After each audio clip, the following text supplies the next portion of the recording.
सुहांजड़ो हिकु बहितरीन खुराक ऐं दवा तौर इस्तेमाल थिए थो। ही कसारी ज़मीन ऐं थोड़े पाणी ते वधी विझी सघे थो। सुहांजड़ो न सिर्फ़ इंसाननि लाइ खुराक जी खपत तौर इस्तेमाल थिए थो, पर उनखे जानवरनि ऐं कुकड़ियुनि लाइ खुराक तौर बि इस्तेमाल करे सघिजे थो। सुहांजड़ो विटामिन ए, बी ऐं मैदनियात जहिड़ो कैल्शियम, आयरन ऐं ज़िंक जे जुज़नि सां भरपूर आहे। हिन में 8 क़िस्मनि जा अमाइनो एसिड ऐं ताक़तवर एंटी ऑक्सीडेंट शामिल आहिनि, जेके बीमारियुनि खां बचण लाइ क़ुव्वत मुदाफ़ियत, दिल ऐं जिगर जी सिहत में बहितरी आणीनि था। गॾोगॾु ॿियनि बीमारियुनि जहिड़ो शुगर, सरतान ऐं ज़हनी दबाव खां बचण जी सलाहियत में पिण बहितरी आणे थो। सुहांजड़े जो इस्तेमाल खाद्य खुराक तौर ते करे सघिजे थो। सुहांजड़े जे पननि खे चङी रीति धोइण खां पोइ चॿाड़ण सां गॾोगॾु हिन जी पननि जी चांहि ठाहे पीअण खां अलावा इन जो साग बि ठाहे पचाए सघिजे थो। सुहांजड़े जे गुलनि जूं मुखड़ियूं,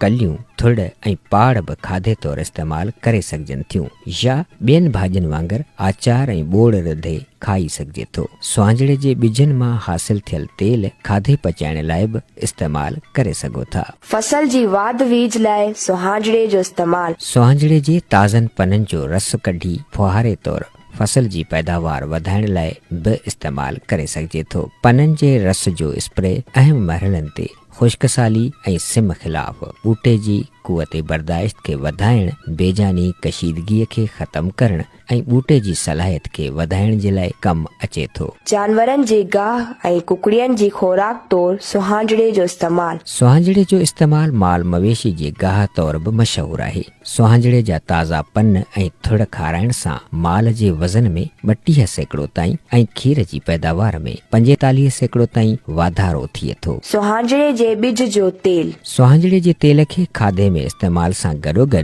आमतौर ते बेन ऑयल तेल तौरु सुञातो वञे थो, जेको फटनि ऐं चमड़ी जी बीमारियुनि जहिड़ो क सोज़श जे इलाज लाइ बि इस्तेमाल करे सघिजे थो। बेन ऑयल जेको ज़ैतून जे तेल सां मुशाबिहत रखे थो, जंहिंजी मयाद तमामु घणी हुअण करे सुठी तिजारती अहमियत रखे थो। ख़ासि करे ॿाहिरियुनि मार्केटुनि में तमामु सुठे अघ ते खपाए नाणो कमाए सघिजे थो।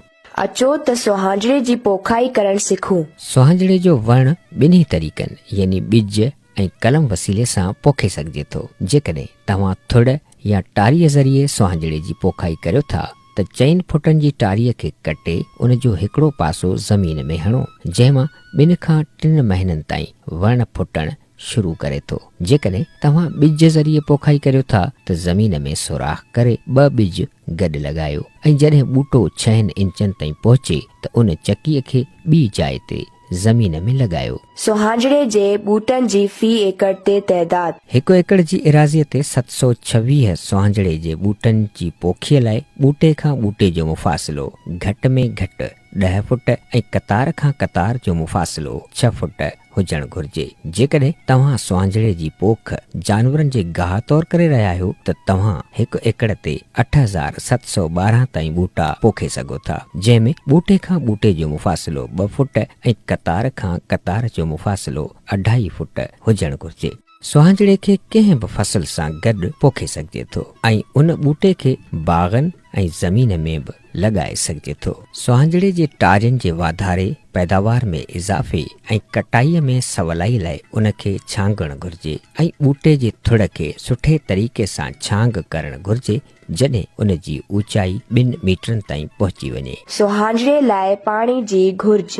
सुहांजड़े खे घणे पाणी जी ज़रूरत न हूंदी आहे। हिन जी बहितरीन वाध वीज लाइ अहिड़े इलाइक़े में पोखिजे जिते पाणी जी घटिताई हुजे। पहिरियनि 2 महीननि ताईं पाबंदीअ सां पाणी ॾियण जी ज़रूरत पवे थी। उन खां पोइ तॾहिं पाणी ॾियो जॾहिं ॿूटे में सुकण जूं अलामतूं ज़ाहिर थियण लॻनि। परेशान न थियो, सुहांजड़े जो वण तॾहिं गुल ऐं मेवा ॾिए थो जॾहिं उन खे पंहिंजी घुर्ज मुताबिक़ पाणी मुयसर थींदो। सुहांजड़े जी कटाई। तव्हां सुहांजड़े जे पननि खे खाइण जे इस्तेमाल में आणे सघो था जॾहिं वण 2 मीटरनि जी ऊचाई जो थिए, जंहिंखे 1 साल लॻी सघे थो। सुहांजड़े जा गुल ऐं फरियूं ॿिए साल में पटण घुर्जनि जॾहिं फरियूं पची वञनि, नरम हुजनि ऐं संदन रंग साओ हुजे। जेकॾहिं तव्हां ॿिज तयारु करण या ॿिजनि मां तेल कढणु चाहियो था त उनखे वण में पचण ताईं या नासी रंग थियण ताईं छॾे ॾियो, जंहिंमें 2 साल लॻी सघनि था। ॿिज खे महफ़ूज़ करण लाइ मौसर हवादार ॿोरीअ में रखो,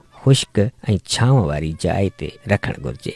गाह खां अलावा फसल तौर सुहांजणे जो वण तक़रीबन 2 किलोग्राम फी वण या 1450 किलोग्राम फी एकड़ पैदावार ॾिए थो, जॾहिं त तेल जी पैदावार फी एकड़ 360 लीटर हासिल थिए थी, जॾहिं त सुहांजणो गाह तौर ते 40 टन ताईं बायोमास ऐं 6 दफ़ा कटाई फी एकड़ पैदावार ॾिए थो। सुहांजणे मां आमदनी ॿियनि फसलुनि जी भेट में सुहांजणे मां आमदनी वधीक आहे। हिकु काथे मुताबिक़ 1 एकड़ जी एराज़ीअ मां सुहांजणे जे सुकल पननि, थुड़ ऐं ॿिजनि मां 2 लख रुपया आमदनी हासिल थी सघे थी। हिकु उमीद मुताबिक़ इहा रक़म ॿिए साल में ॿीणी बि थी वेंदी आहे। हाणे तव्हांखे सुहांजणे जे बारे में पूरी ॼाण हासिल थी वई आहे, तंहिं करे असां इहा उमीद करियूं था त तव्हां वॾे पैमाने ते सुहांजणे जी पोख ऐं रोज़मर्रा जी ज़िंदगीअ में इस्तेमालु कंदा, जंहिंमें सुहांजणे जे पननि खे खाइण खां पंहिंजे जानवरनि जी खुराक तौर खां वठी उन मां तेल हासिल करण ताईं